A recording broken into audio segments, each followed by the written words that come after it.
শহীদদের কে স্মরণ করুন।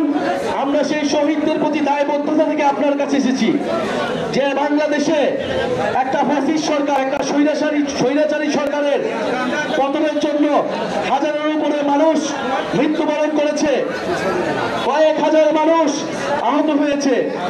এত মানুষের আত্মত্যাগের পরে বাংলাদেশের মানুষ একটু ভালো থাকতে চায়।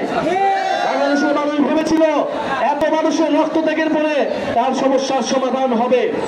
আমরা বলেছিলাম একটা নতুন বাংলাদেশ লাগবে, শুধু আওয়ামী লীগ দেশ থেকে চলে গেলেই হবে না। আওয়ামী লীগের যে সিস্টেম, যে দুর্নীতি, যে চাঁদাবাজি, যে মাফিয়া সিস্টেম, সেই সিস্টেমকেও বদলাইতে হবে।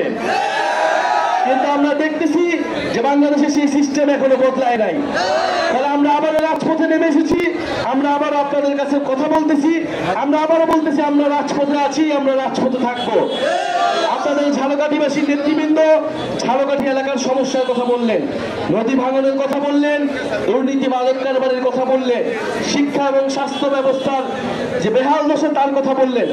আমরা চাই এমন একটা রাজনৈতিক দল আমরা তৈরি করতে চাই, যেই দলটা হবে গণমানুষের দল, যেই দলটা মানুষের সমস্যা নিয়ে কাজ করবে, মানুষের পাশে দাঁড়াবে, মানুষের মর্যাদা নিশ্চিত করবে।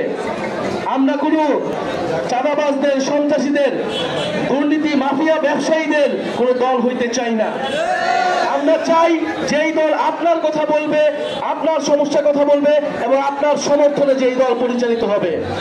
জাতীয় নাগরিক পার্টি গণ অভ্যুত্থানের মধ্য থেকে তৈরি হওয়া সেরকম একটি দল। আপনাদের প্রতি আমরা বলতে এসেছি যে নতুন করে বাংলাদেশে ভয়ের সংস্কৃতি তৈরি করা হচ্ছে। বাংলাদেশে কথা বলতে গেলে থামিয়ে দেওয়ার চেষ্টা করা হচ্ছে, প্রশাসনকে দলীয়করণ করার চেষ্টা করা হচ্ছে। আমরা বলতে চাই এই ধরনের ষড়যন্ত্র করে, এই ধরনের পায়তারা করে কোনো লাভ হবে না।